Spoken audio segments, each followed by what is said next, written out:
Sejam todos muito bem-vindos a mais um episódio aqui do Oftalmoscast. Meu nome é Thiago, hoje eu vou ser o co-host aqui, junto com o Dr. Ademar, que é sócio fundador da Clínica Oftalmos. Como é que você está, Dr. Ademar? Tudo bem, e você, Thiago? Tranquilo demais? Tudo certo por aqui. Bom, então primeiro eu queria apresentar para o pessoal de casa que ainda não conhece quem que é o senhor e também quem que é o Oftalmos. Então vamos começar por quem que é o CPF que está por trás dessa empresa, quem que é o Dr. Ademar de Vienne. Eu me formei em medicina em 1992, posteriormente fiz a residência no Hospital de Olhos do Paraná. Eu acabei vindo para cá, escolhendo Joinville, em 98. 98, eu obviamente era jovem, né? Recém-terminado a residência, e eu estava ainda batendo cabeça, não sabendo para onde ir. Eu tinha convite na ocasião para ir para o interior do Paraná, 2 cidades do interior do Paraná, voltar para a minha cidade natal, no interior de São Paulo. Tive convite para ir para São Paulo propriamente, mas nada me deixava muito seguro. Bom, aquelas ironias do destino, acabei caindo em Joinville por uma casualidade. Fui ficando, gostei e estamos aí até hoje, né? Joinville é uma cidade que cativa, né? Imagino que naquela época também ela devia abraçar bem o pessoal que veio de fora. Joinville sempre foi uma cidade com esse perfil de abraçar muito bem quem veio de fora, né? Até pelo perfil industrial da cidade, e conforme a indústria vai crescendo, outros serviços vêm se tornando necessários. Então, uma grande população precisa muito de serviços médicos, né? Naquela época, você já tinha essa visão? Não, a minha época foi absolutamente diferente disso. Na ocasião, se as pessoas da minha idade se lembrarem, principalmente quem é natural daqui de Joinville, a medicina, ela era, na época, não só aqui, em muitos lugares, país afora, Santa Catarina não era diferente, era formada por feudos, né? Então, em oftalmologia, o pessoal ainda lembra do brand dominante, né? Mas naquela época, muito mais, só existiam eles. Grupo de neurologia era só um, anestesia ainda é só um, inclusive, e aí por diante, né? Então eu enfrentei muitas resistências. Para quebrar essas resistências eu levei 4 longos anos, Thiago. Claro que hoje as facilidades e os modelos de negócio das clínicas são absolutamente diferentes. O mundo mudou, né? Mas são absolutamente diferentes. Então a gente viu grandes players naquela época do mercado ainda prevalecerem, sobreviverem hoje. Mas outros que não se modernizaram em outras áreas, outras especialidades, pereceram, simplesmente desapareceram. E como que foram os desafios de empreender naquela época em Joinville? Hoje o empreendedorismo está muito em pauta, todo mundo divulga, incentiva, fala muito sobre o assunto, mas como que foi para o senhor naquela época, em 98, abrir uma clínica? O senhor já abriu a clínica logo de início, quando chegou em Joinville, ou foi atender em outro consultório? Não, nenhum nem outro. Eu esperei 2 anos pós terminada a residência e acabei optando, né? Eu escolhendo Joinville, e aí foi que eu abri o primeiro consultório. Se não me engano, foi maio de 1998. Estava chuvoso para dedéu aquele ano.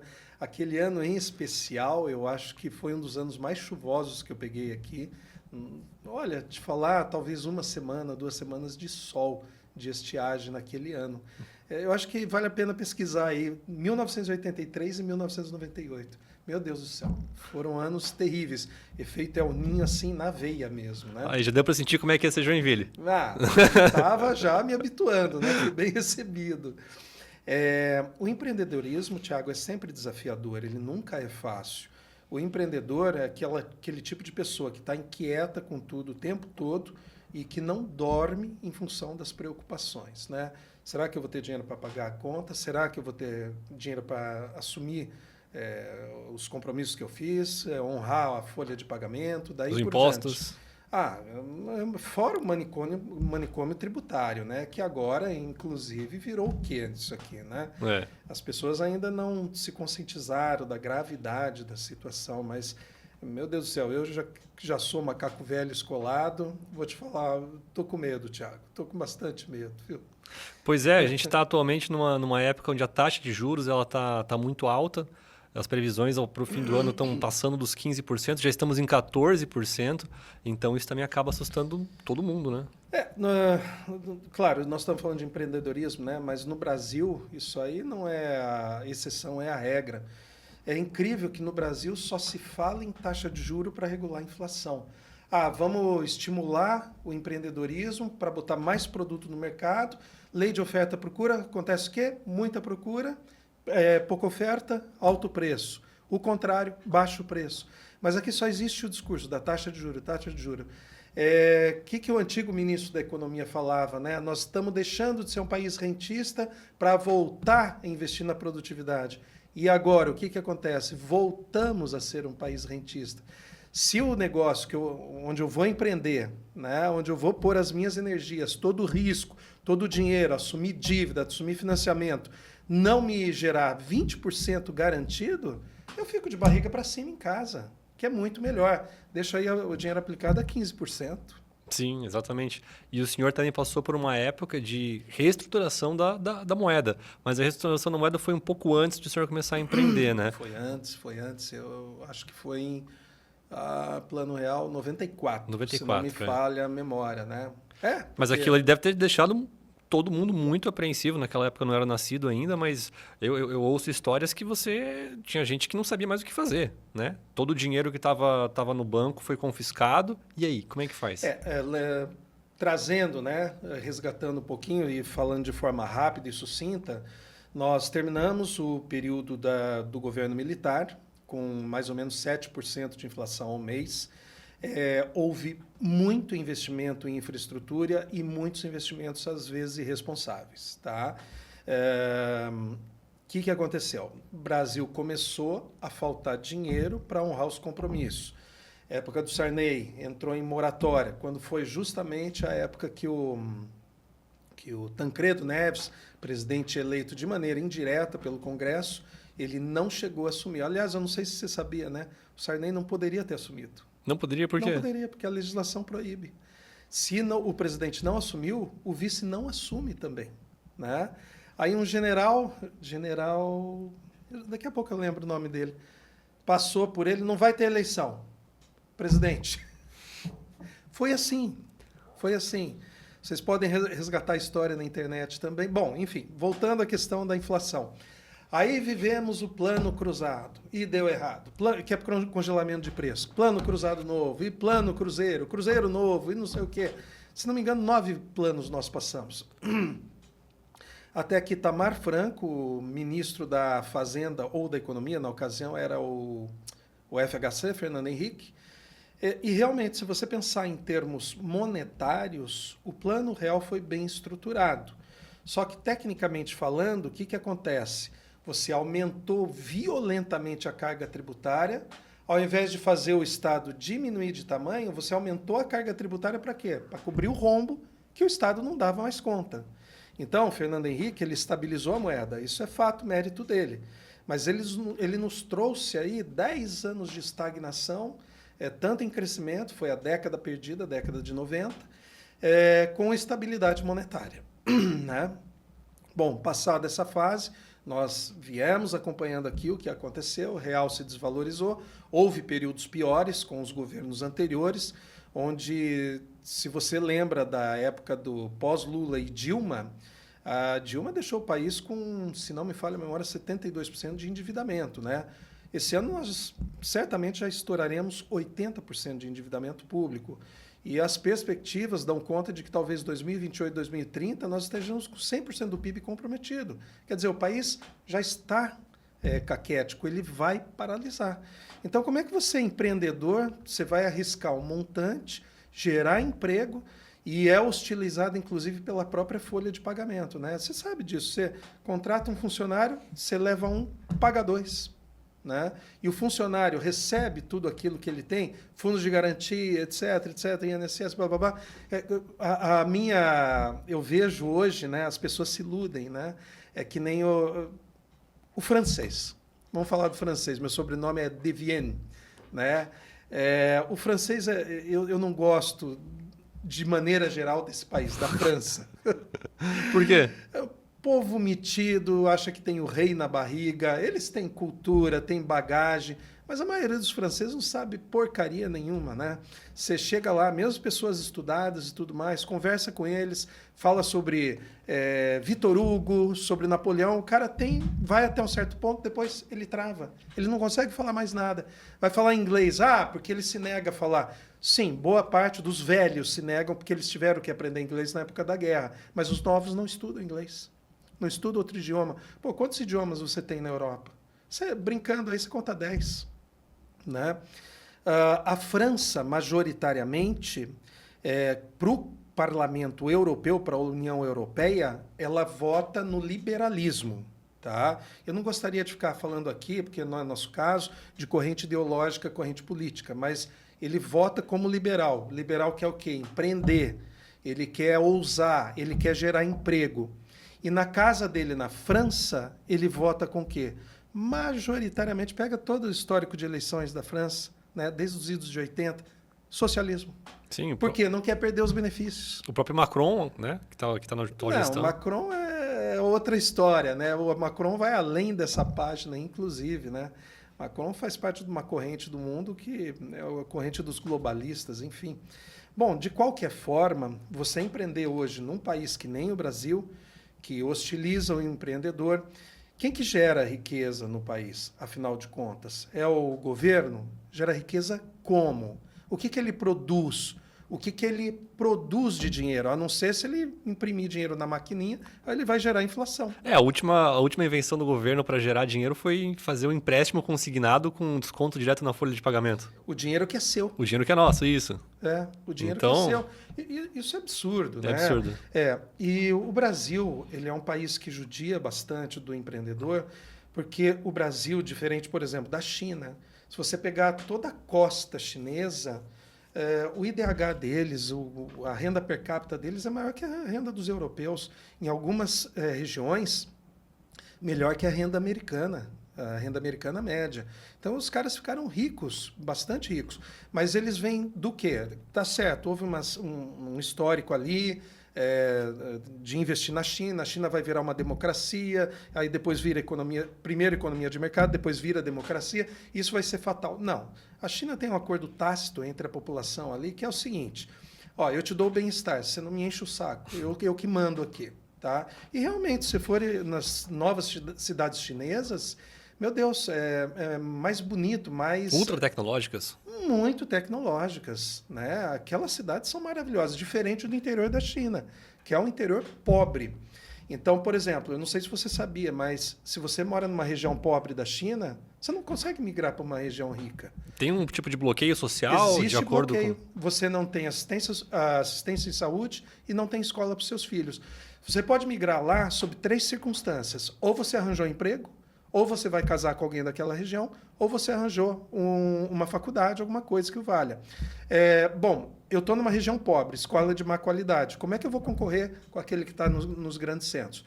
Eu sou pobre pra caramba, um pé rapado. Como é que eu vou lá paquerar uma menina rica e ela vai se interessar por mim? Né? Emprego. Eu não sou qualificado, eu moro aqui no interiorzão, eu mal sei falar o idioma mandarim. Aliás, são muitos dialetos que existem lá, né? Muitas chinas diferentes. Como é que eu vou migrar e ter um trabalho qualificado nessas regiões industrializadas? Não tem. O país, as democracias de maneira geral, se bem que eu acho questionável, né, se nós vivemos ou não numa democracia, eu tenho minha opinião, mas também não quero entrar nessa seara. Mas os países mais liberais, vamos chamar assim, de maneira geral, você está morando lá no Nordeste, você está insatisfeito, você vai lá para o Sul. Eu sou do interior de São Paulo, eu saí de lá com 14 anos de idade, morei em Curitiba, morei em Santa Catarina, grande parte já da minha vida, morei fora, já morei no Mato Grosso, inclusive. Enfim, você pode... Você tem essa liberdade. Você tem essa liberdade, né? Mas, de qualquer forma, voltando à questão do empreendedorismo, nós não temos, que nem na China, uma política de Estado, não política de governo. Eu mudei o governo, muda completamente a política de Estado. Não. Lá existe um projeto de 40, 50 anos. Eu tive recentemente em contato com os árabes, nos Emirados Árabes. E lá você consegue ter uma previsibilidade, por exemplo, Dubai. Dubai é uma cidade linda, maravilhosa, muito bem estruturada. Existe o que se chama Dubai 2030, 2040 e provavelmente já foi lançado agora 2050. Então eu sei aonde eu vou investir lá em Dubai, aonde que vai sair a próxima linha de metrô, onde que vai ser o próximo aeroporto, onde que vai ser o próximo shopping center, o primeiro cassino de Dubai, eu já sei ali a localização. Então você consegue ter uma previsibilidade. Ali o governo não te judia. Você compra o imóvel, você paga uma única vez 4% sobre o valor do imóvel e acabou. Você vendeu, é seu, não precisa pagar imposto. Você alugou, é seu, não precisa pagar imposto. O governo não quer tirar espólio de você. E aí vem Estados Unidos, que a tributação é bem maior, porém uma economia muito liberal, muito pujante. A maior parte esmagadora de todas as patentes do mundo são produzidas lá nos Estados Unidos. Tem outros países de boa qualidade de vida, mas eu destacaria especificamente esses, né, que eu citei aí como exemplo. Tirando a China, que você não tem liberdade nenhuma, vamos citar como exemplo, que eu conheço bem, Emirados Árabes e Estados Unidos. Ora, você não vê americanos, você não vê árabes, puxa, meu sonho é mudar para o Brasil, eu quero ser CLT. Não, eu sou brasileiro, estou louco para ir embora para lá. Eu quero empreender, eu quero fazer alguma coisa, quero fazer o quê? Ganhar dinheiro, ter qualidade de vida, ser feliz. Então, quando você tem o Estado muito forte, muito presente, você limita as suas ações. E automaticamente, é só pegar alguns exemplos que nós temos aí no passado, né? Se você tem mais liberdade, menos liberdade, tanto de empreender quanto de se expressar, em que momento você foi mais feliz? Em que momento você consegue ousar mais? Hoje, todo mundo pisando no freio. O que acontece? A economia começa a desacelerar. E esse filme, Thiago, eu já vi antes. Sim. Inclusive, a Arábia Saudita ali foram um país que ficou fechado por muito tempo. Eles tinham muito receio. Então, eles começaram a abrir a sua economia, mas parte dos seus costumes ainda eram muito fechados. Então, por exemplo, em relação às mulheres ali, sempre houve preocupação em como uma mulher poderia se vestir lá em Dubai. Ou numa região de algum país da Arábia Saudita, sempre houve uma preocupação. Será que ela pode mostrar o cabelo? Será que ela não pode mostrar algumas partes do corpo? Que aqui no Brasil é normal, você mostrar o ombro, mostrar os braços. Mas, à medida que Dubai sofreu toda essa globalização, todo o avanço social também veio junto com isso. Então, hoje, para uma mulher ir para Dubai, para você ir visitar a região lá, é muito mais fácil. Parece que eles começaram a abrir um pouco mais os olhos para os costumes ocidentais no Oriente Médio. Então, Thiago, você falou de dois países, né? Emirados e Arábia Saudita. Você sabia que até 2018 não tinha cinema na Arábia Saudita? Não tinha? Não. Mas por causa de uma ferramenta de controle... Cultura muçulmana. Cultura muçulmana. Eles Isso, não queriam que a população tivesse contato com uma cultura externa. Pô, o cinema vai passar o quê? Mulher pelada, homem beijando homem, mulher beijando mulher. Isso para eles é um ultraje, né? Eu não sei se você lembra na Copa do Catar, que se recomendava fortemente, a polícia intervia nos estádios, pessoal com sinais de embriaguez. Sim. Né? O álcool é uma questão muito forte também. Olhando para as mulheres dos outros. Que teve de europeu e sul-americano ali que levou um cola-brinco, olha, não foi brincadeira, tá? Eu não estive, mas quem esteve me relatou, disse que a coisa, assim, eles não têm tolerância para isso. Hoje a Arábia Saudita está muito mais aberta, né? Eu tenho um projeto de aposentadoria que, sinceramente, eu me inclino muito para ir para os Emirados Árabes. Aí alguém me questionou há tempos atrás, puxa, mas você não tem liberdade lá? Lá é um emirado, né? É o emir que manda lá, é um rei, é uma dinastia, é isso e aquilo, é uma ditadura. Eu falei, cara, muito pelo contrário. Eu deixo meu celular no meio da rua, eu jogo no meio da calçada, ninguém vai se atrever em pegar esse celular. No máximo vai pegar assim e procurar o primeiro policial na rua. Se eu deixo meu carro lá, os shoppings, alguns têm vaga em gaveta. É normal você sair do seu carro e deixar a chave do carro dentro, para quem está atrás poder manobrar o seu carro. E alguém vai roubar lá? Não, não existe isso. Claro, tem outro episódio, roubo, violência, estelionato. Dubai já teve problema de estelionato imobiliário lá. no passado, tá? Hoje é completamente seguro você investir em Dubai, investir em imóveis em Dubai. Em qual cidade você pode deixar sua moto, seu celular, seu carro destrancado? São pouquíssimos lugares no Brasil. Pouquíssimos. Pô, os caras estão matando esses dias aí, né? A gente viu. Não, e São Paulo é a capital mundial com o maior número de carros blindados no mundo. Sim.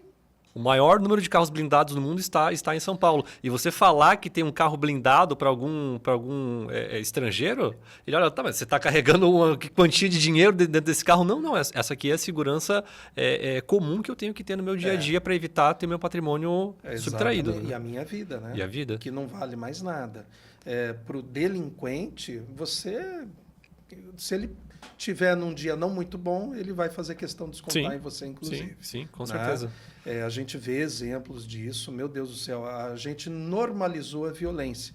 Então, tudo isso que a gente está falando, economia, juro alto, não existe política de Estado, é só política de governo. Os governos eles vão e voltam, eles são transitórios, né? Eles passam. Os personagens que aí estão, eles vão passar, daqui 10, 15, 20 anos, eles nem vão existir mais. Mas eles não deixaram, ou de maneira dolosa, deliberada, ou porque não tiveram devida liberdade, não deixaram nenhuma política de Estado para a gente. Então, o Brasil é um lugar, um ambiente muito inóspito para investimentos, para empreendedorismo. Então, quando você está inserido nisso, mergulhado em todo esse ambiente, fora a insegurança jurídica, né? O que você escreveu hoje não vale amanhã. Isso é complicado, né? Já para a gente que investe, que não tem assim um capital absurdo. Agora, você imagina, o cara vai trazer uma multinacional para cá. Ele tem que passar por deliberação de conselho, solicitar investimento, ter negociação. Meu Deus, vai mover mundos e fundos para investir naquele país, de repente, não valeu a pena. Por quê? Problema, custo Brasil. Sim. E como que o senhor avalia a saúde que é oferecida pelo governo federal no Brasil? Então, eu acho um ponto muito sensível, né? A saúde, pela nossa Constituição, é obrigação do Estado. E gratuita para todo cidadão. Gratuita, universal, né? Mas se você vê o número de pessoas morrendo em filas de cirurgias, é uma coisa assim impressionante. É absolutamente escandaloso, é pornográfico. Tá? Ainda mais se considerar os impostos que a gente... Bom, mas a gente já conversou um pouco sobre isso, né? Meu Deus, imposto, você tem imposto e tudo, né? Você comprou esse microfone, você pagou imposto. Você tomou essa água, pagou imposto sobre a água. E as pessoas não se ligam nisso, né? Onde já se viu um país que cobra 30% de imposto em cima de remédio? É um país que cobra 100% de imposto em cima da folha de pagamento. Quer dizer, você está gerando emprego e você tem que pagar 2 vezes aquele salário, né? Ah, não é isso, porque eu não recebo isso no final. Não, você não recebe. Quem recebeu foi o nosso sócio majoritário, o governo. A situação é complicada nesse sentido. A saúde, ela não é diferente. Qual que é o problema? A saúde é muito cara, Tiago. Para você fazer saúde de qualidade, os investimentos demandados eles são muito altos. Fora a qualificação, tempo de formação, aporte tecnológico. A gente recém comprou um equipamento que é um equipamento top de linha, mas não é nem de longe o principal que nós temos lá na clínica. R$400 mil. À vista, não tem choro. Se quiser, financia. Se não quiser, muito obrigado. E assim, os gringos eles só negociam dessa forma. E, enfim, né? Para esse equipamento retornar o investimento dele, quanto tempo que vai levar?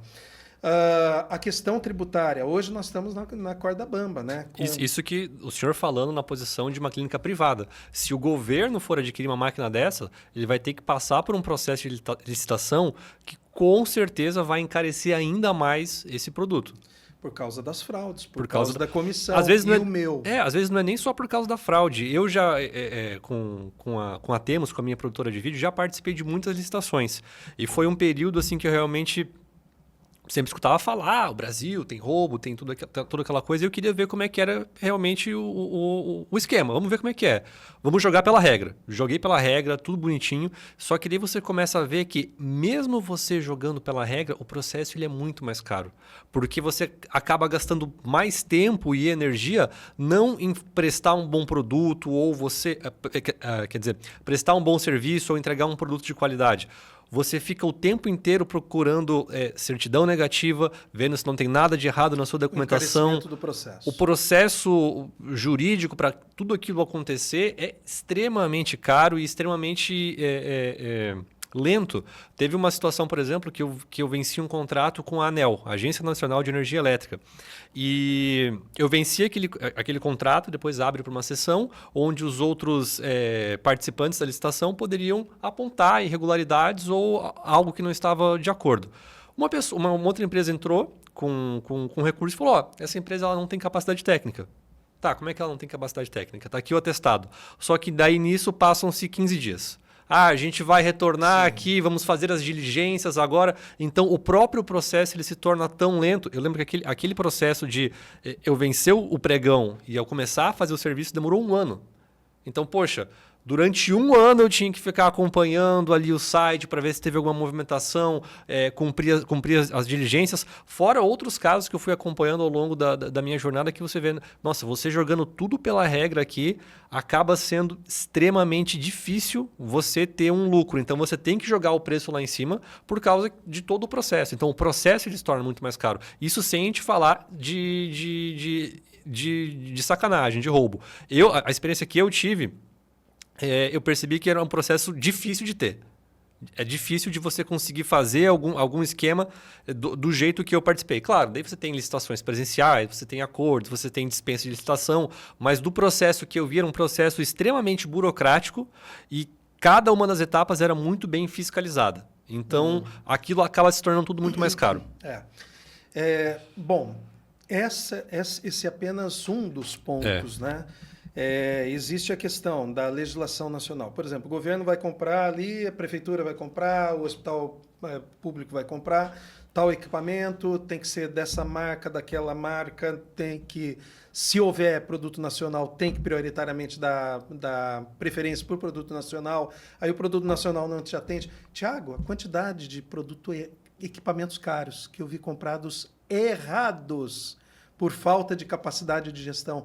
É assim, uma coisa exorbitante. Eu vi uma ocasião no Brasil, no norte do Brasil, eu tive lá, um hospital cheio de equipamentos, leitos, materiais cirúrgicos, enfim, tudo que você pode imaginar. Tudo abandonado, absolutamente abandonado. E esse tipo de desperdício, a gente já se acostumou, a gente naturalizou isso. Então, a saúde pública ela é muito mal gerida. Ela é, muitas vezes, que eu percebo, bem gerida nos municípios. Os gestores, muitos gestores, inclusive conheci uma prefeita agora, lá do Meio Oeste, um município pequeno. Ela faz uma gestão maravilhosa, a própria prefeita, junto ao seu secretário. Agora, existem lugares que, meu Deus, você olha para a gestão pública, você bota a mão na cabeça assim, o que esse pessoal está fazendo? Não tem a mínima noção. E olha que eu sou oftalmologista, tá? Eu não sou gestor hospitalar, eu tenho formação em gestão hospitalar, mas eu não sou gestor hospitalar, eu não exerço isso. Mas você nota, sim, situações que são realmente gritantes, em que você vai ter o desperdício, porque aquilo lá não é de ninguém. Né?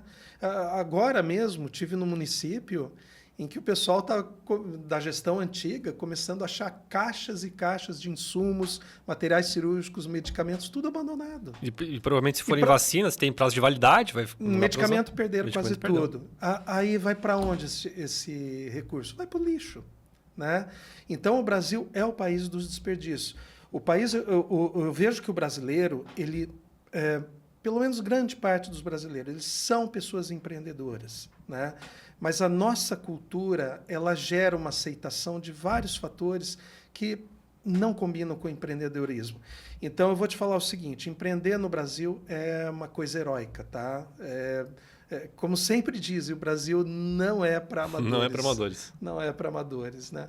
Você está fazendo uma coisa, no meio do caminho muda-se uma regra, muda-se uma normativa da Anvisa, da Vigilância Sanitária e tudo mais. Aí você tem que ficar que nem maluco, correndo para lá e para cá. Nós estamos passando recentemente por um processo nesse sentido, né?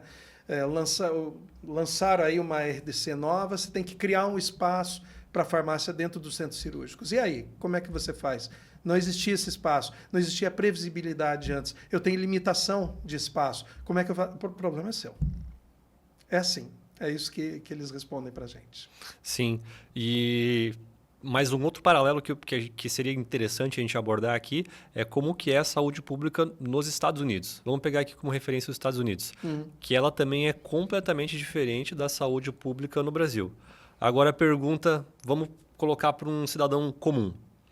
O que seria melhor para ele? Quer dizer, menos pior, né? Ele se acidentar no Brasil ou ele se acidentar nos Estados Unidos? Então, nos Estados Unidos não existe praticamente saúde pública, né? Lá é tudo privado. Inclusive, eu estava com um amigo, meados do ano passado agora, e ele estava reclamando da fatura que veio do plano de saúde dele, que lá é tudo coparticipativo. Então, as pessoas reclamam que descontou 200, 300 reais, não sei o quê. Ele foi fazer um exame de sangue normal, porcaria. Quanto seria no Brasil aqui? Ureia, sei lá, se ia gastar no máximo ali 300 pila. Veio uma fatura de $5.000, ele pagando a mensalidade. Não, é assim mesmo. Que é assim mesmo? Quanto custa esse negócio aí? Então, existe uma dificuldade. No entanto, se você for ver o outro lado da moeda, por isso que existe a concorrência, existem várias operadoras lá. Você pode sim ir para o mais barato e mais eficiente. Aí é você ponderar custo e benefício. Agora, o que existe de diferente lá? Se você for um carpinteiro, se você for um pedreiro, se você for um limpador de piscina, se você for um funcionário do pet shop, você ganha dinheiro. O governo não tira uma parte daquilo que você ganha para guardar numa poupança que rende menos que a inflação, chamada FGTS. Eu acho isso um verdadeiro estelionato. Enfim, não é nosso foco aqui. Mas o americano não tem isso. Você trabalhou, você ganha. Você não trabalhou, você não ganha.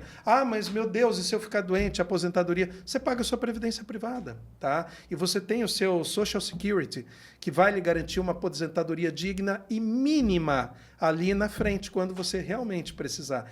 Então, o que você prefere? Né? Você produzir, você ficar com todo o dinheiro que metade você pagou para o governo e metade para você. Eu falo para você, Thiago, você trabalha na minha empresa, você ganha R$2.000 por mês. Só que eu pago 2.000 teu para o governo. Você prefere ganhar os 4 e você gerencia o teu INSS, você faz sua aposentadoria privada, você contrata o seu plano de saúde, ou você prefere ficar na CLT? Se a gente jogar essa pergunta para o público, né? Eu não tenho noção, eu estou jogando de maneira despretensiosa. Mas eu imagino que uma boa parcela... Uma enorme parte. Uma enorme parte vai optar pelos não 4 vai mil. Vai querer gerenciar a própria vida, né? Eu não preciso de um tutor. A gente tem agora celular, nós temos internet. A CLT ela foi criada lá nos idos getulianos, né? Nos anos 30. Ela foi baseada na lei de Lavore, do Mussolini. Então, nós estamos absolutamente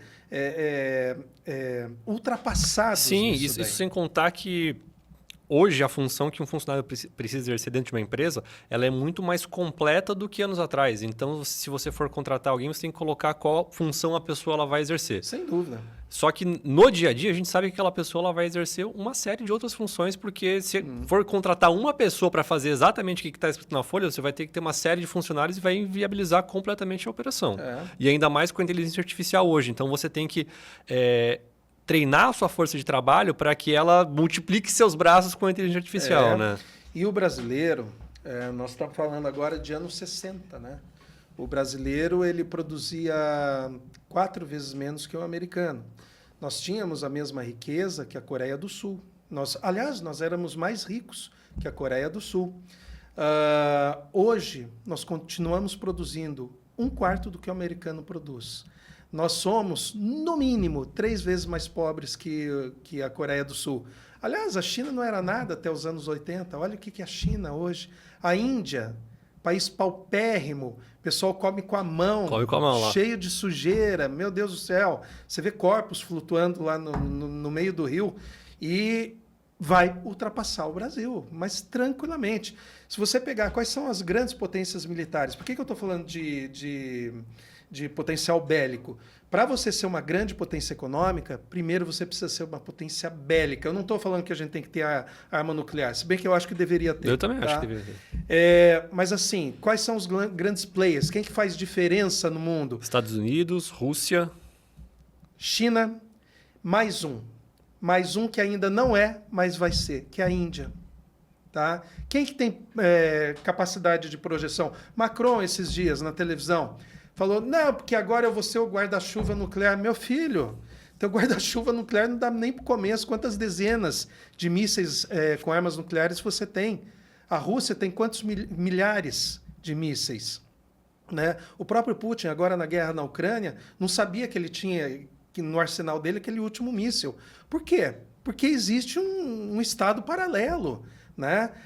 O Deep State, que tanto falam hoje, que hoje está se revelando lá com a eleição do Trump em Washington. Meu Deus, existia, e a gente sabe que realmente existia um Estado paralelo. E como é no Brasil, como é na Europa, a Europa é boa em regulamentação. O que era a economia da Alemanha nos anos 80, nos anos 90, nos anos 2000? Economia brasileira. Não sei se você sabe, o Brasil era mais industrializado que o Canadá. Em que época? Agora, recente, anos 2000. Tá? Desde 1980, nós fomos nos desindustrializando. Qual que é a importância da indústria? Além de você ter a manufatura inshore no seu quintal, você gera emprego de alta qualidade. Sim. Você Uma cadeia de emprego. Meu Deus do céu, você gera muita coisa. Eu não estou desprezando o agro. Graças a Deus nós temos o agro, né, para salvar a economia. Mas assim... Não pode ser só o agro. Não deve, o país tem capacidade para mais. Nós temos riquezas quase infinitas aqui, nós somos riquíssimos em terras raras, nós poderíamos estar produzindo fertilizante. Aí tem a ministra do Meio Ambiente com o cara cabeludo lá do Ibama, você não pode agora explorar a margem equatorial.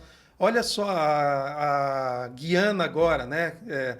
Que o Maduro quer tomar Essequibo ali, está tomando de canudinho petróleo, PIB 40% ao mês. E nós aqui patinando. Não pode deixar o povo ganhar dinheiro. Porque energia limpa, energia limpa. Ok, vamos discutir isso depois. Vamos ganhar dinheiro primeiro? Depois a gente discute isso. Não foi o que os países ricos fizeram? E agora que a Europa tem o Good of State, desde o início dos anos 2000, perdendo poder. Perdendo poder militar, perdendo potência econômica. Olha que era a indústria alemã. Não é nada hoje. Nada comparado com o que ela foi. Olha o que é a Europa hoje. Onde estão as grandes patentes? Eu acabei de falar, estão nos Estados Unidos, não estão mais na Europa. A Europa se preocupa... Enquanto os Estados Unidos, a gente falava ainda antes de iniciar o podcast, né? Inteligência artificial. Os países liberais se preocupam hoje em ter fonte de energia barata e abundante. Para quê? Para centros de inteligência artificial. Sim, né? justamente. Data center. Você gerenciar e energizar todos os supercomputadores que fazem cálculos dias e noites, você precisa de muita eletricidade. Exatamente, muita eletricidade. E para isso você tem que ter energia barata. Não importa de onde ela veio. Se for uma fonte limpa, melhor. Né? Agora, enquanto os Estados Unidos estão investindo nisso e produzindo os grandes data centers, as big techs, etc., o que a Europa está fazendo ao mesmo tempo? Não, vamos regulamentar. Regulamentação você faz o quê? Você castra o empreendedor, você castra investimentos, você deixa de trazer riquezas para o seu território e você vai produzir o quê? Burocracia. Burocracia faz o quê? Torna o processo caro e ineficiente. É o que nós fizemos aqui no Brasil, né? Nós somos bons em imitar os bons exemplos. E enquanto a gente ainda discute CLT, discute a direita, a esquerda, vai prender, não vai prender, essas bobagens, né? Deu golpe, não deu golpe. Meu Deus do céu, vira a página, faz 2 anos que começou o novo governo e a gente está vendo o ambiente todo piorar. Estou falando em ambiente, não estou discutindo ideologia, estou falando em ambiente para empreendedorismo. A estabilidade política gera justamente isso. Por que eu vou investir no Brasil se eu posso investir num país que está muito mais seguro? É o que eu acabei de te falar. Eu já tenho mais passado que futuro. né? Então, assim, eu realmente não vou... já estou me mobilizando para tirar boa parte dos meus ativos do Brasil. Eu acredito em quê? Acredito no que eu estava te falando, Emirados Árabes, pô, os caras te respeitam. Seu investimento é valorizado, você não é escorchado na tributação. Repito, não é uma carga tributária pornográfica, né? Você quer empreender? Vai lá para os Estados Unidos, você tem liberdade de fazer isso, seu dinheiro é bem-vindo, você é respeitado. Aqui, cada momento cria-se uma nova dificuldade. Eu não tenho dúvida nenhuma para se vender uma nova facilidade também. Sim, e um outro exemplo desse conservadorismo da União Europeia, prova é que quando começaram a sair os carros elétricos, todo mundo falou, vamos mudar 100% para o verde. Aí começou aquela grande revolução. Todo mundo comprando Tesla, a Audi falando que até 2030 não ia mais... Volvo, a partir de Mercedes, todas as marcas migrando para o elétrico. Aí veio a realidade. Aí começaram a sentir, opa, a gente precisa de estação de recarga. Pô, essa bateria aqui ela demora demais para carregar. Começou a sentir um backlash do mercado tão forte, de um mercado buscando novamente carros a combustão para o seu dia a dia, para ter a sua segurança, para ter o seu conforto, que essas grandes empresas Volvo já abandonaram esse plano. Falaram, ó, a gente tem que segurar isso daí, não é bem assim essa história. A gente precisa ter uma infraestrutura preparada, mas a gente não pode ficar sem vender nada até lá. O mundo é pendular, né? Então, comete uns excessos, migra para uma ideia, comete os excessos, tem que voltar. Vai para o outro lado, comete os excessos, tem que voltar. Esses movimentos eu já vi. Assim como a economia também é cíclica, né? Só que, infelizmente, nós estamos vendo os maus momentos durarem mais do que os bons momentos na economia. Bom, de qualquer forma, de onde vem a matriz energética da Europa? Ok, o carro elétrico não polui, mas e a matriz que gerou energia para carregar? Vem de gás, carvão. Carvão. Os caras vêm arrotar a regra aqui no Brasil. Não, vocês não podem derrubar a floresta, que isso, aquilo, que não sei o quê. Não posso o quê? Vai olhar para o teu quintal? Não tem um pé de rosa em pé ali na Europa mais. Os caras vêm falar aqui da floresta amazônica. Eu já sobrevoei a floresta amazônica, sobrevoei ali o Solimões. Tiago, é uma coisa impressionante. Você só vê aquele oceano verde, é uma coisa absurda, gigante. A Europa, na época da pandemia, a Alemanha queimou a boa parte da única floresta que restava para eles. A França não tem um pé de jabuticaba em pé. Jabuticaba é só no Brasil, né? Mas olha para o Sena, como é que ele está. O Sena contaminado com fezes, com dejetos. Aliás, Paris é um nojo. Pois é, todo mundo fala isso lá, que são ratos passando por tudo que é lado. É rato, é cocô de cachorro, é tudo que você imaginar, sujeira. Fora agora os golpes em Paris, né? É pickpocket, neguinho pegando a sua carteira no seu bolso, é o golpe da aliança, é o golpe da assinatura por uma ONG que não sei o quê. É golpe, tudo quanto onde você olha é golpe. Tem mais golpe do que monumentos. Você tem que se preocupar. É como se você estivesse numa capital violenta no Brasil, né? Só que sem tanta violência, a não ser que você vá para a periferia. Aí é um horror, aí é um Deus nos acuda realmente. Sim. E agora, como o senhor bem falou, o poder ele é pendular. Então, vamos falar dos Estados Unidos agora. A gente estava vendo que o poder ele estava indo muito, muito, muito ali para uma esquerda e agora voltou para a direita. Sim. Com grandes promessas de liberar arquivos que estavam sob segredo durante muito tempo. Os planos de saúde, o Donald Trump, ele quer implementar um ato que vai dar mais transparência ou quanto que realmente custam os insumos.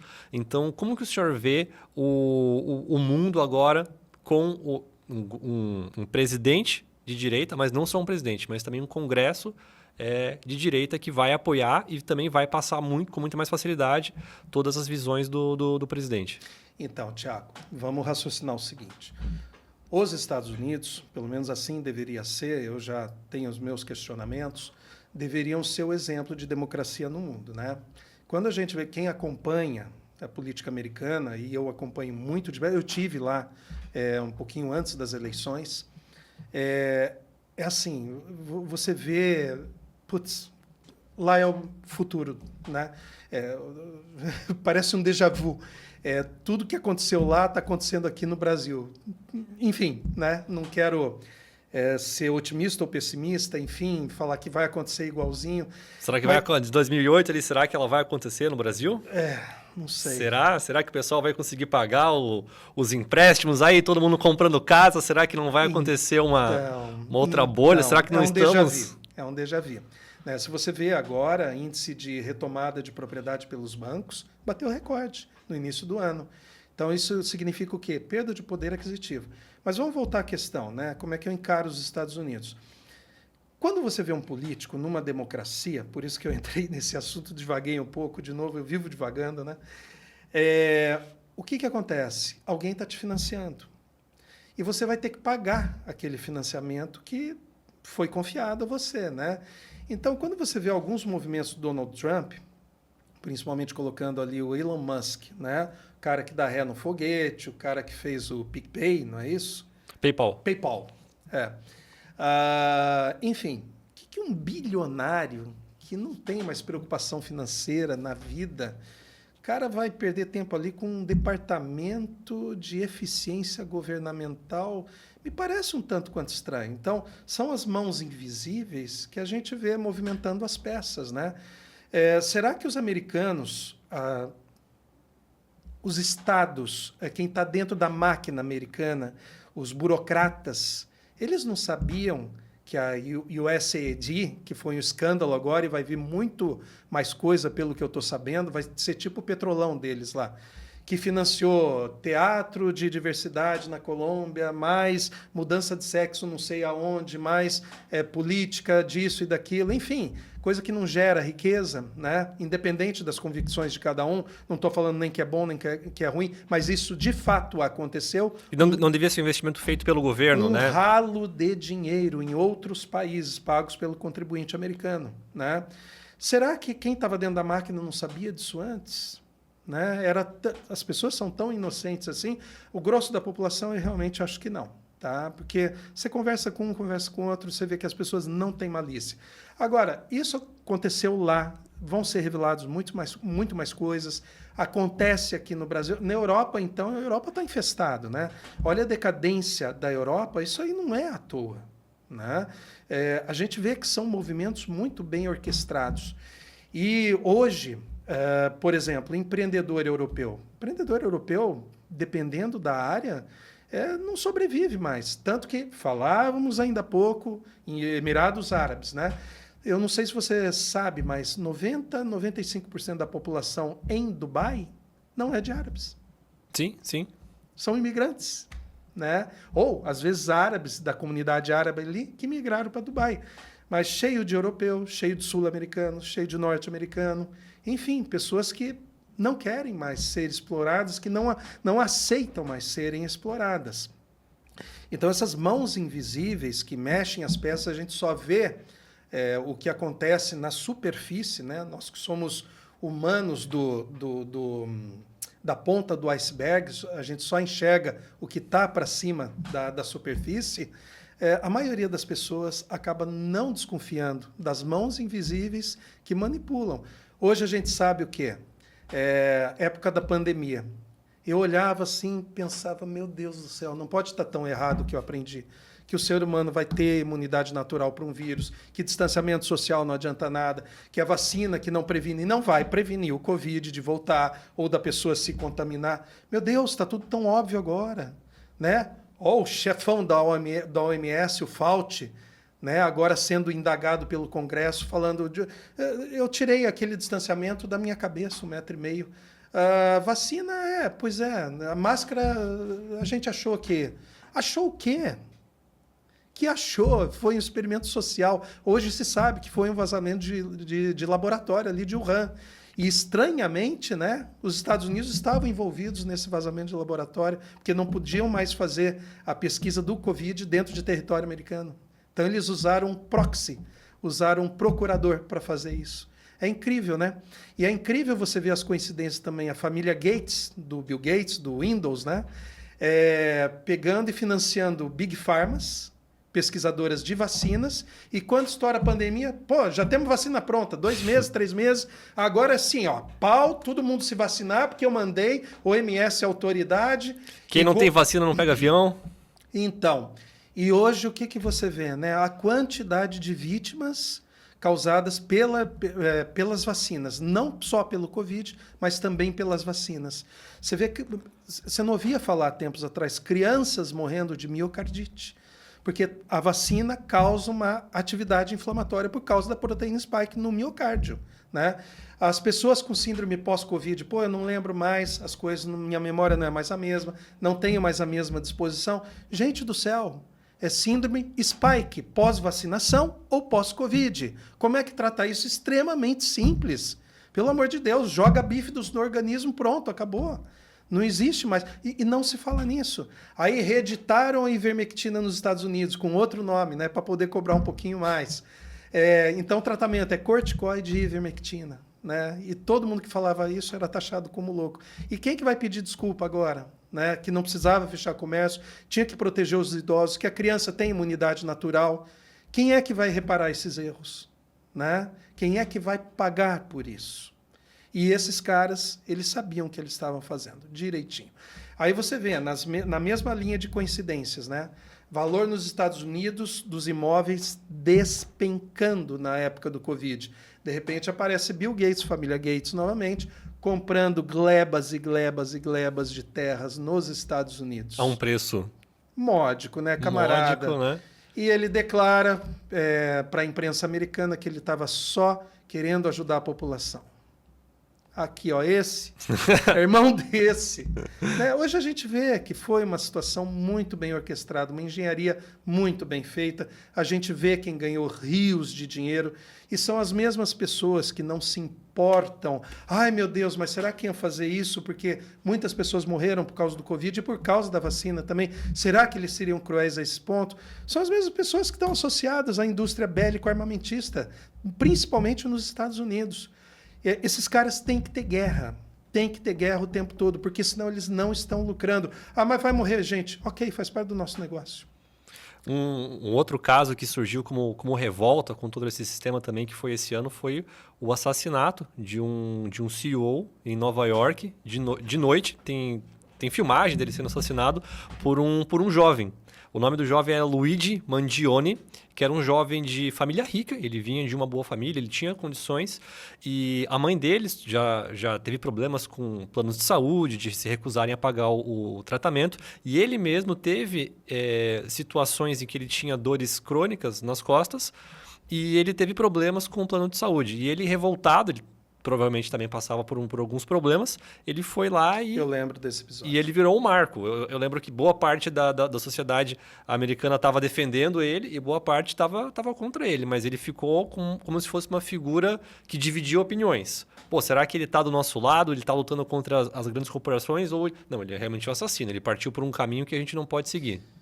Ok, eu até acho, eu advogo que seria mais ou menos isso, né? Que ele na revolta, parece que ele perdeu um parente. Perdeu. Eu não sei quem foi, eu não me inteirei exatamente do caso, mas é reprovável o que ele fez, né? Não é correto se tirar a vida de outro ser humano por conta de uma revolta, por mais justa que seja essa revolta. Existem outros caminhos, né?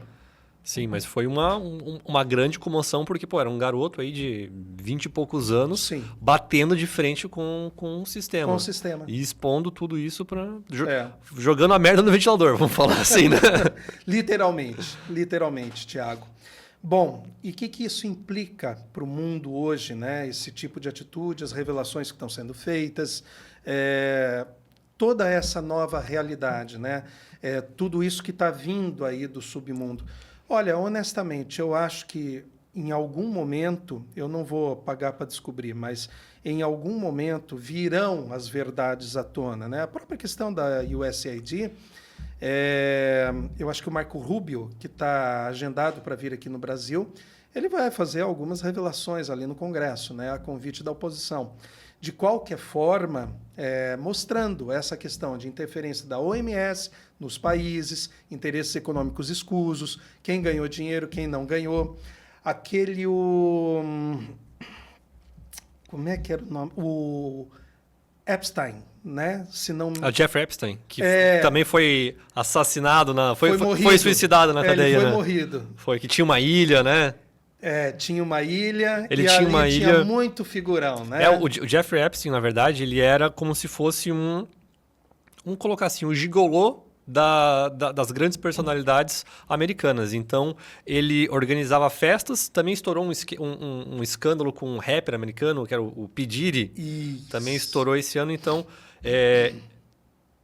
o que acontecia, na verdade? Né? Ele organizava essas festas... Orgias. Ele organizava orgias com jovens, crianças, menores em ilhas privadas. E quem é que iam justamente nessas festas? Bill Gates... A gente tem fotos dele, o próprio Donald Trump. A gente tem uma série de grandes políticos, gente da alta sociedade que frequentavam Obama, Clinton, todo mundo. O rapper lá, e aí por diante, né? Bastante gente. Então, assim, é uma situação incômoda que fica mais barato eliminar esse cara. Então, você queima o arquivo ali tranquilamente, né? No entanto, né, voltando ao nosso tema, voltando ao nosso assunto, o fato de você trazer à tona toda essa sujeira, esse submundo que existe, de uma certa forma, gera credibilidade. O que eu vejo hoje nos Estados Unidos, conversando com meus amigos, com investidores lá, que a economia volta a crescer. Quer dizer, a população volta a enriquecer. Claro, eles têm alguns problemas estruturais grandes, né? Uma dívida trilionária que... sabe-se que é impagável. Mas uma das soluções de Donald Trump para solucionar essa dívida ou amenizar essa dívida foi justamente oferecer um novo tipo de visto, que é o Golden Card, onde você paga 5 milhões de dólares. Você tem que também seguir uma série de requisitos, não é só pagou, entrou, mas você consegue ter uma arrecadação estrondosa. Existe uma obrigatoriedade, você tem que gerar tantos empregos, e por tanto tempo pagar tanto de tributação como se fosse uma contrapartida. Eu acho isso muito agressivo. Eu acho que não vai ter o retorno que ele espera. É mais barato eu investir em outro lugar. Por isso que eu já citei o exemplo dos Emirados Árabes, né? Agora, de maneira geral, você vê o americano médio, que seria a nossa classe média aqui, pessoa às vezes um pouco mais pobre, mas que tem condições de manter um carrinho, está pagando a parcela da casa própria. É mais ou menos parecido, só que com outro patamar de vida, né? Você percebe o cara mais otimista, o cara já comprando de volta, a economia voltando a girar. Como eu falava, os Estados Unidos têm um problema estrutural. O dólar hoje é uma moeda fiduciária. Depois da quebra de Bretton Woods, que era o acordo que você manteria o dólar atrelado ao ouro, a garantia de ouro, o Nixon quebrou isso daí. Desde então, foi petrodólar e do petrodólar mais nada. Então, são os Estados Unidos a moeda de referência no mundo. Eles imprimem quanto eles quiserem. Por isso que ele ficou bravo agora, né? O país dos BRICS, país que se atrever a falar mal do dólar, que quiser implantar uma outra moeda, vai tomar sanções. China, você consegue colocar sanções? É difícil, hein? Né? Os caras são bons. Agressivos, eu quero dizer. Não é bonzinho, não.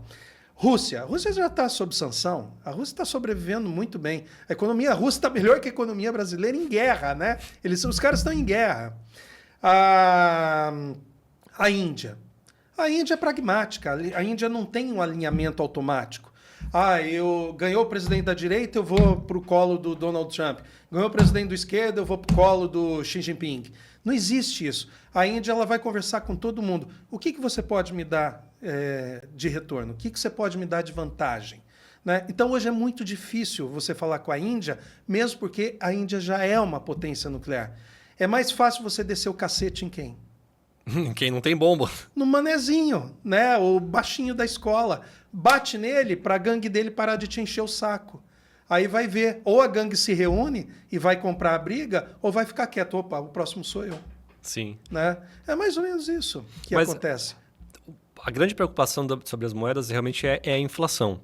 Como que o senhor vê as criptomoedas, falando especificamente agora do Bitcoin, como uma alternativa para a gente controlar essa inflação que está na mão de governos? Bitcoin não vai controlar a inflação. O que vai controlar a inflação é o Estado enxuto, o governo gastar menos, isso eu estou falando qualquer governo, não estou falando especificamente Brasil. Nós temos exemplo aqui, né? Serve muito bem a carapuça para a gente. Governo gastar menos e estimular a produção. É isso que vai fazer, claro, sofre-se no começo que nem na Argentina. Esteve recentemente na Argentina. Eu peguei épocas na Argentina, e olha, foram 80 anos de peronismo, né? Peguei épocas que você ia almoçar no melhor steak deles lá, Dom Julio, La Cabreira, enfim, Chiquilín. Você gastava aí num casal R$100, R$80. Não estou falando há muito tempo, não, tá? 3 anos atrás. Gastei R$120 num banquete de rei, tá? Ano passado, gastei horrores, $250, o mesmo almoço. Sim, sim.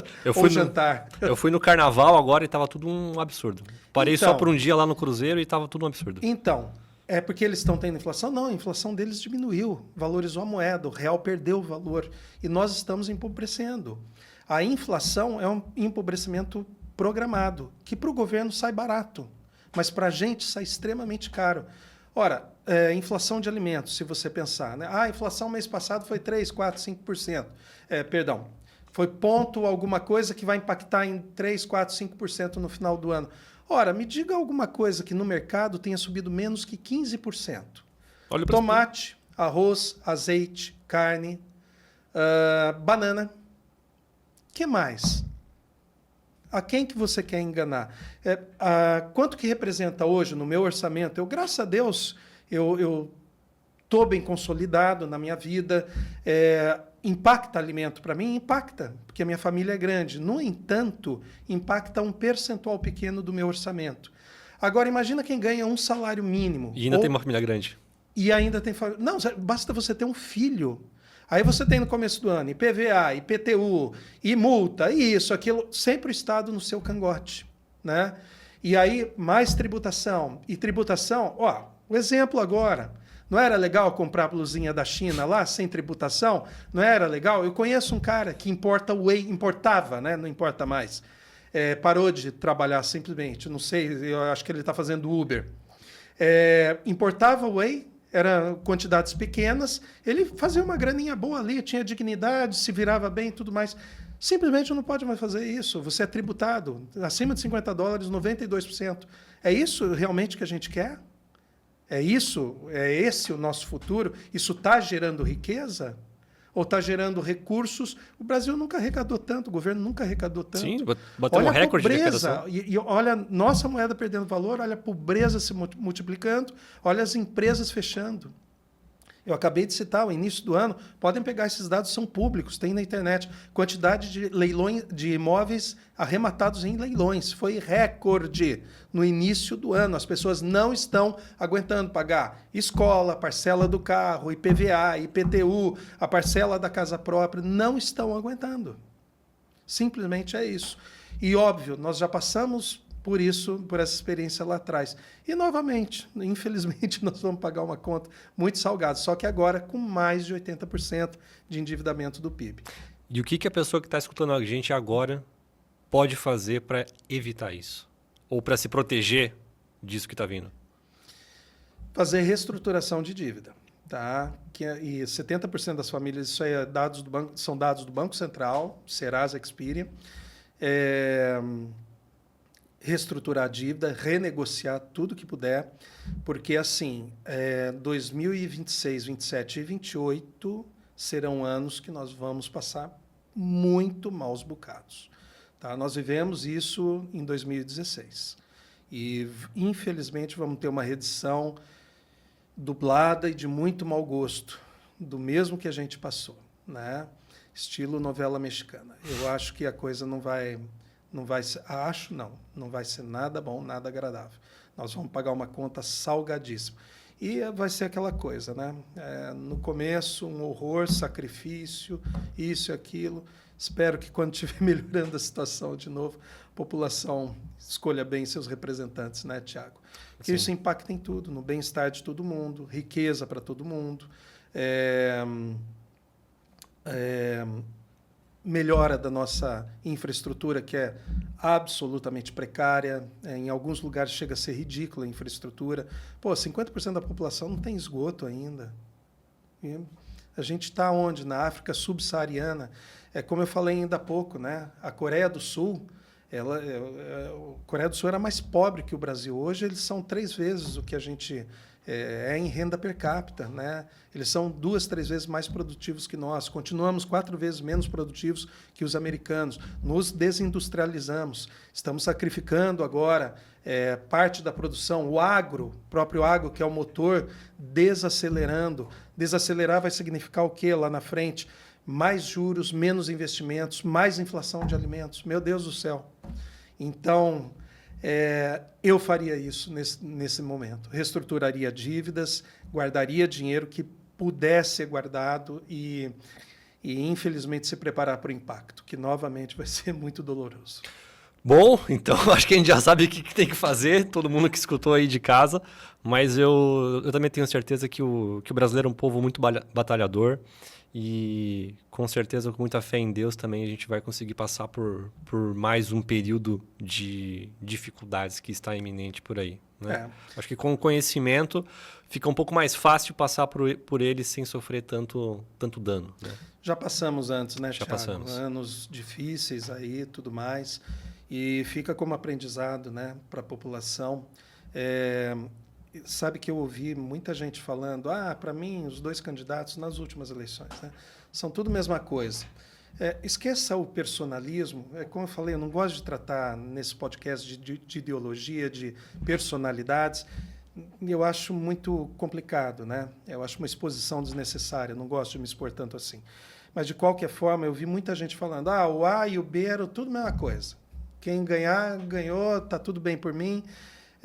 Mas olha a qualidade técnica dos ministros, e principalmente dos ministros que impactam na nossa vida. Olha quem era o antigo ministro da Economia e olha o atual, que quebrou São Paulo. Né? Olha o antigo ministro do Planejamento, que era o mesmo, e olha a atual. Né? Olha o que ela declarou esses dias atrás aí. Então, assim, é apavorante. Né? Nós temos maneiras de sairmos dessa, vamos ter que arregaçar as mangas, trabalhar bastante, produzir bastante. Agora, gente, não existe milagre. Empreendedorismo é suar a camisa. Suar sem parar. Gente, foi com essas frases agora que também vamos nos encaminhando para o final do podcast aqui. Eu acho que foi uma conversa muito enriquecedora também para conhecer um pouco mais da visão de quem está à frente da Clínica Oftalmos, porque isso também é muito importante. Hoje eu acho que a gente não quer se consultar com o médico que a gente não saiba quem que é. Eu acho que a gente gosta de se conectar com as pessoas e conhecer o médico fora do consultório. E eu vejo que essa conversa ela foi muito boa para as pessoas conseguirem entender um pouco mais do Dr. Adhemar e ver também todo o preparo e toda a visão de mundo que você tem, né? Que não é só um médico que saiu da faculdade ali e não está posicionado, não tem as suas visões de mundo bem definidas. Então é muito bacana ver que você compartilhou toda a história aqui com a gente hoje. E fora isso, eu sou aquela pessoa que vive para a família. 2 coisas que eu fiz na vida. Pois isso que eu queria saber também. Quem que é o Dr. Adhemar fora do consultório? Então, é o que eu ia comentar agora. Eu vivi basicamente, antes era estudo e trabalho, né? Aí depois virou família e trabalho, né? E hoje está tudo igual, família e trabalho, não mudou grande coisa. Sabe que aquele negócio de... Eu tenho uma visão muito reservada sobre isso, respeito quem pensa dessa forma, mas para mim não funcionaria. Não vejo a hora de me aposentar. Eu adoro fim de semana, eu amo viajar, amo conversar com as pessoas. Lugar que eu vou, eu arranjo um jeito de puxar uma prosa. Tá? Adoro falar de diversos assuntos em qualquer país, qualquer estado do Brasil. Enfim, eu não sou acanhado para me comunicar, para fazer as coisas. E assim, mas domingo, final de tarde, ao invés de ter aquela angústia, meu Deus do céu, amanhã eu vou ter que trabalhar, acordar cedo, até doloroso. Não, que bom, o que eu vou ter que fazer amanhã? Quais serão os meus novos desafios? O que eu preciso. Eu não tenho aquela síndrome do escravo, né? Meu Deus, vou voltar para a escravidão na segunda-feira. Não, eu vou voltar para aquilo que eu amo fazer. E hoje eu vivo bastante para a família, nos meus horários de lazer. Basicamente, tudo que eu faço é com a família. Com a minha esposa, com os meus filhos, meus cachorros, minha neta. Basicamente, eles estão sempre comigo, né? É difícil você me ver curtindo um momento sozinho. Não, eu gosto muito de compartilhar a minha vida. Que legal. E o Pedro tá voando alto, né? Tem um filho que está na escola de aviação, na faculdade, né? Exatamente. O Pedro, na verdade, eu tenho 2 meninas mais velhas e 2 meninos. O Pedro é o meu menino mais velho, né? O Pedro, ele acabou já Ciências Aeronáuticas, ele está fazendo as aulas práticas e até esse fim de semana a gente estava conversando, ele estava lá em Florianópolis voando. Ele falou, pai, como eu gosto disso. Muito obrigado pelas oportunidades, né? Isso me deixa muito gratificado, muito com o coração em paz, né? Você já voou com ele? Não, ainda não. Ainda não? Estou esperando ele começar a fazer voo solo para poder ir de carona, né? E como é que vai ser o primeiro voo? Qual que é a expectativa? Eu gostaria muito, né, de ver a experiência. Quero curtir, né? Tem as minhas 2 meninas mais velhas, as 2 fizeram comércio exterior, uma está em Curitiba e a outra está no Canadá, a Marcela, né? E o meu caçula, que hoje está em Campinas fazendo medicina, e diz ele que vai ser oftalmologista. Olha só, por que será, né? Juro para você, não foi influência. Bom, tanto não foi influência que só ele fez medicina, né? E eu falava muito para ele de outras especialidades para abrir o leque dele, né? Eu não acho legal você já vir fechado com aquela ideia, não, vou fazer isso. Conheço muito profissional frustrado, cujo pai, avô, era oftalmologista. Pronto, ele tem que ser. Por quê? Porque tem que ser, né? Que nem o Alto da Compadecida. Promessa difícil, mas por que às vezes? Não sei, mas tinha que ser assim, né? Para abrir a cabeça dele, né? Mas você vê, desde o primeiro ano de faculdade, ele já foi para a Liga de Oftalmologia, sozinho foi procurar, começou a discutir casos comigo. Dá para ver que, claro, deve haver influência da minha parte, né? Ele se pautar um pouco naquilo que eu fiz na vida, mas ele tem realmente o dom, tem a vocação para isso. Bom, perfeito. Agora a gente conheceu também um pouco mais sobre a família do Dr. Odemar, conhecemos também bastante sobre oftalmos. E agora, encerrando o podcast, passo a palavra novamente para o senhor, tudo que o senhor quiser falar para a audiência, que ela ali é a sua câmera. Bom, é sempre um prazer estar aqui, né, Tiago? E eu só tenho, sabe, uma das coisas que eu tenho na vida é gratidão, né? Por ter uma família perto de mim, ter a profissão que eu amo. Eu sou uma das pessoas que trabalha naquilo que ama de paixão. E, como eu falei anteriormente, não me vejo aposentado, não me vejo parado, respeito quem eu queira, mas eu acho que eu sou que nem aquele grande ator, grande atriz, mesmo que não seja o mais top, mais bambambam de todos, mais conhecido, se você perguntar para aquele ator que é apaixonado pelo palco, pelas câmeras, o que ele vai falar? Eu quero morrer atuando. Eu quero morrer fazendo o que eu sei fazer, o que eu fui treinado para fazer e o que eu amo fazer. Olha só, que legal. E é com essa frase, então, que a gente encerra o nosso podcast de hoje. E eu peço para vocês também se inscreverem aqui no canal da Oftalmos, porque durante todos os meses a gente vai publicar um podcast aqui sobre um tema de relevância e também acompanhem todos os outros conteúdos, não só aqui no YouTube, como também nas outras redes sociais. Um abraço e a gente vê vocês no próximo programa. Grande abraço a todos.